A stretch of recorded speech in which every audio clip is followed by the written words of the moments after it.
pagkaapostol ko ay hindi galing sa tao o sa pamamagitan ng tao, kundi sa pamamagitan ni Hesukristo at ng Diyos Ama, na muling bumuhay sa Kanya mula sa kamatayan.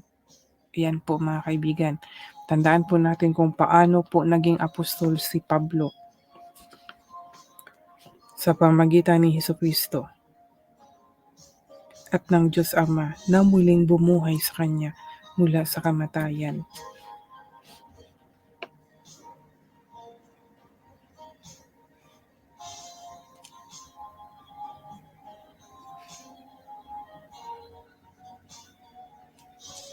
Ang tinutukoy dito na muling bumuhay sa Kanya mula sa kamatayan ay si Jesus Christ po ang itinutukoy dito. Hindi, sa pangunawa ko po ha, hindi po si Pablo. Dahil ito po, ulitin ko pong basahin. Ang pagkaapostol ko ay hindi galing sa tao o sa pamagitan ng tao, kundi sa pamamagitan ni Hesukristo at ng Diyos Ama na muling bumuhay sa Kanya mula sa kamatayan. So, si Jesus Christ po ang sinabi dito na muling bumuhay sa Kanya. Ang muling bumuhay sa Kanya ay ang Diyos Ama at ang binuhay muli ay si Hesukristo. Ito po yung naunawaan ko sa talata dito na ating mababasa sa verse 1, 2. No? And verse 3 na po ako. Sumasa inyo nawa ang biyaya at kapayapaan galing sa Diyos Ama at sa ating Panginoong Hesukristo. For inialay ni Kristo ang sarili niya para sa mga kasalanan natin, mga kaibigan. Inialay ni Jesus Christ ang sarili niya para sa ating mga kasalanan, para malinis, maging malinis tayo muli, mapawalang sala tayo no, sa pamagitan ng kanyang mga dugo.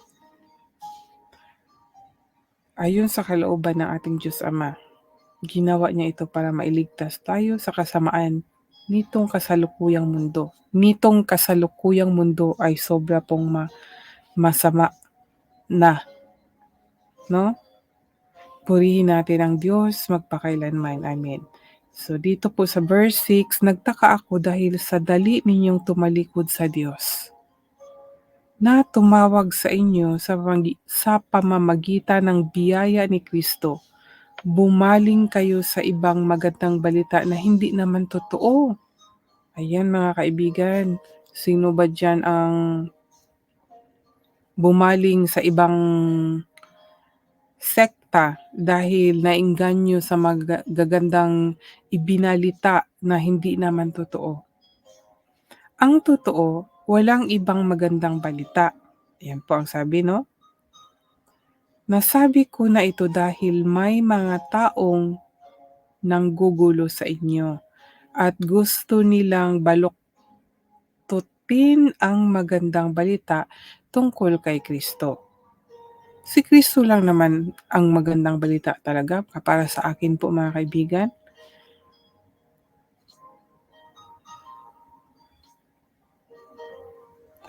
Ang totoo, walang ibang magandang balita kundi si Kristo lang po. Si Jesus Christ lang po ang magandang balita para po sa atin. Di niyo po ba naunawaan dito na kaya nga napawalang sala tayo dahil inialay ni Kristo ang sarili niya para sa mga kasalanan natin, tapos hindi yan magandang balita para sa inyo? Doon po sa mga ayaw maniwala ha? Tapos yung ibang mga ibinalita na hindi naman totoo ay iyon ang pinaniwalaan. Yun po ay ayon dito sa sinabi ni Pablo. Nasabi ko ito dahil may mga taong nanggugulo sa inyo at gusto nilang baluktutin ang magandang balita tungkol kay Kristo, mga kaibigan. Sumpain, verse 6, sumpain nawa ng Diyos ang sinuman, kami o maging isang anghel galing sa langit, na mangangaral sa inyo ng magandang balita na iba kaysa ipinangaral namin sa inyo. Verse 9, sinabi na namin sa inyo noon at muli kong sasabihin, kung may mangangaral sa inyo ng magandang balita na iba kaysa tinanggap ninyo, sumpain siya ng Diyos. Verse 10, huwag ninyong isipin na ang nais ko ay malugod sa akin ang tao. Hindi, ang nais ko ay malugod sa akin ang Diyos.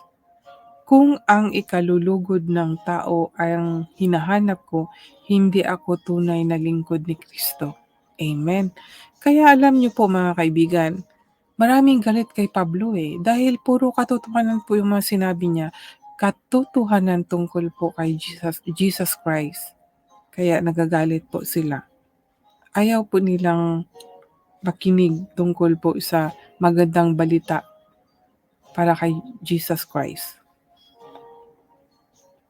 Verse 11, gusto kong malaman ninyo mga kapatid na ang magandang balitang ipinangaral ko sa inyo ay hindi gawa-gawa lang ng tao. At hindi ko rin ito tinanggap o natutunan mula sa mga tao, kundi ipinahayag mismo sa akin ni Kristo. Amen. Sa totoo lang, ngayon ko lang ngayon ko lang naunawaan talaga itong dito sa verse 11 po hanggang 12. Parang ako din, sinabi ko na, walang taong nagturo sa akin na magsisi, na tanggapin si Jesus Christ, kundi mula nang binasa ko yung Bible. Itong Bible po, yung nabasa ko po, yung kung paano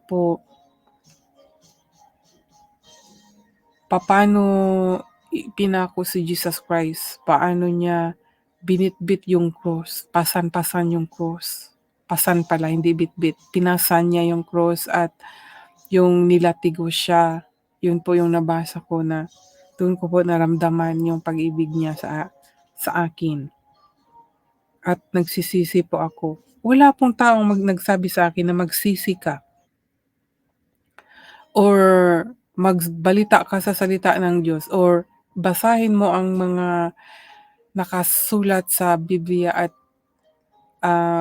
ito nga mag-live ka, wala. At hindi ko rin to kagustuhan. Gaya ng sabi dito ni Pablo na hindi niya tinanggap o natutunan mula sa tao, kundi ipinahayag mismo sa akin ni Kristo, yun ang sabi niya. Sa akin, hindi man si Kristo, pero nung nabasa ko yung Bible, naunawaan ko, alam ko na ang Holy Spirit po. At saan naman galing yung Holy Spirit na yun? Siyempre kay Jesus Christ. So siya pa rin yun. Dahil siya po yung nabasa ko, yung tungkol po sa istorya niya, kung paano po siya ipinako sa cross. So feel ko na siya pa rin yun. Walang kaibahan dito sa sinabi ni Pablo na natutunan, hindi ko rin ito tinanggap o natutunan mula sa tao, kundi ipinahayag mismo sa akin ni Jesucristo. Verse 13, alam naman ninyo ang dati kong pamumuhay. Noong kasapi ako sa relihiyon ng mga Hudyo, inusig ko ng lubos ang iglesia ng Diyos at sinikap kong lipulin.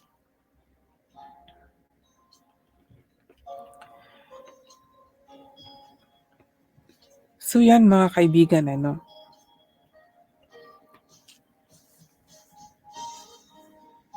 kahit ako nasabi ko rin yung mga taong nakakilala sa akin, alam din nila kung sino din ako Lalo na yung mga kapitbahay ko, alam din nila. Verse 14, at tungkol naman sa pagsunod sa relihiyon ng mga Hudyo, nahigitan ko ang marami sa mga kaedad ko dahil tapat kong sinunod ang mga tradisyong nanggaling pa sa mga ninuno namin. Ngunit sa awa ng Diyos, bago pa man ako ipinanganak, pinili na niya ako at tinawag upang ihayag sa akin ang kanyang anak para maipangaral siya sa mga hindi Hudiyo. Nang mangyari ito, hindi ako sumangguni kaninuman. Hindi rin ako pumunta sa Jerusalem para makipagkita sa mga naunang naging apostol kaysa akin. Sa halip, pumunta ako sa Arabia at pagkatapos ay bumalik ako sa Damascus. 18. Pagkatapos ng 3 taon, pumunta ako sa Jerusalem para makipagkita kay Pedro. 2 linggo akong namalagi sa kanya. 19. Wala na akong nakita pang ibang apostol maliban kay Santiago na kapatid ng Panginoon. 20. Totoo ang lahat ng sinasabi ko sa sulat na ito. At alam ng Diyos na hindi ako nagsisinungaling. 21. Pagkatapos pumunta na ako sa Syria at Cilicia. 22. Nang panahong iyon, hindi pa ako personal na nakikita ng mga iglesia sa Judea na kay Kristo. 23. Nabalitaan lang nila na ang dating umuusig sa kanila ay nangangaral na ngayon ng tungkol sa pananampalataya. Sinikap niyang puksain noon.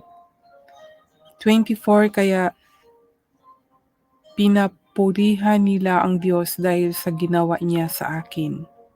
Amen. So, mababago talaga ang tao, mga kaibigan, kahit gaano pa kasama. Gaya sa karanasan ni Pablo na malalaman natin pag ating mababasa kung paano niya nakilala si Jesus Christ at nang nakilala na niya ito ay yun, ibinabalita na niya. So, ang ganda po ng talata dito, mga kaibigan.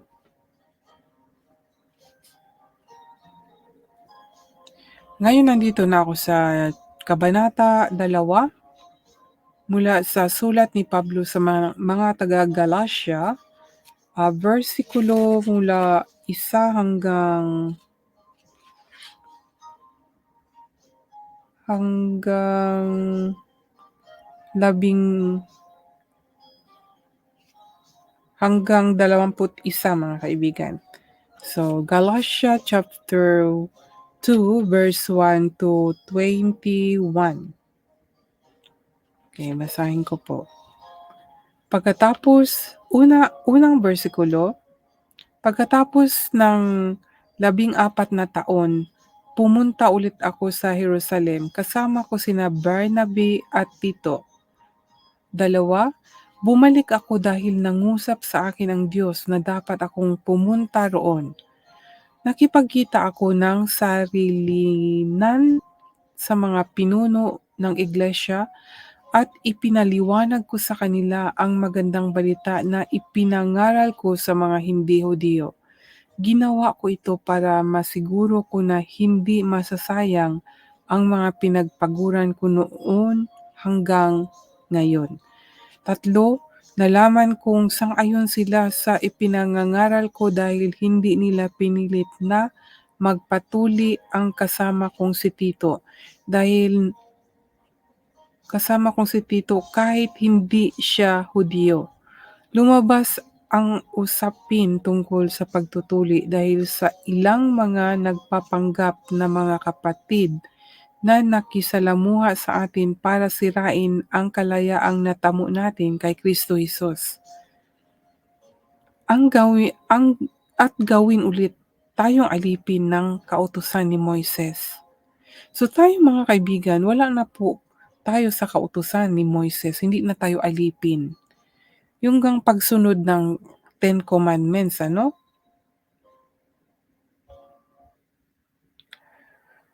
Yun nga ang sabi ito, balik ko pong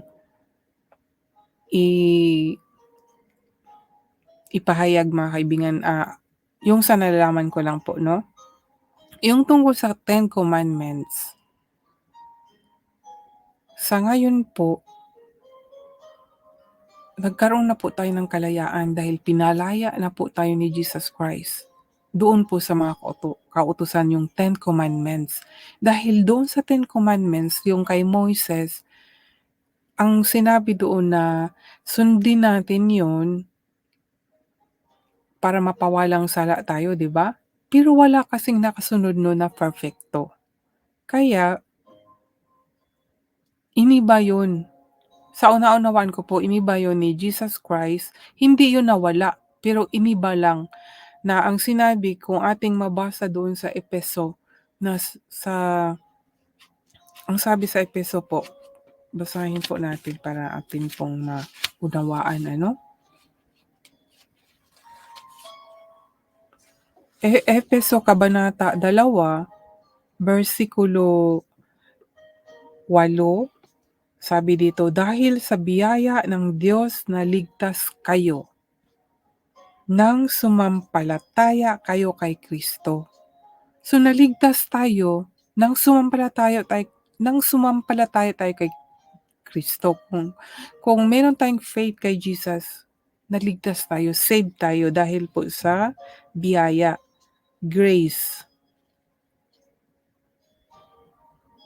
Kayo kay Kristo kaloob ito ng Diyos at hindi galing sa inyo. Dahil sa biyaya, mercy, grace and mercy, tayo ay napawalang sala, naligtas tayo. Pero kailangan natin sumampalataya kay Jesus Christ, mga kaibigan. Yun po yung ano dito, no? Yun po yung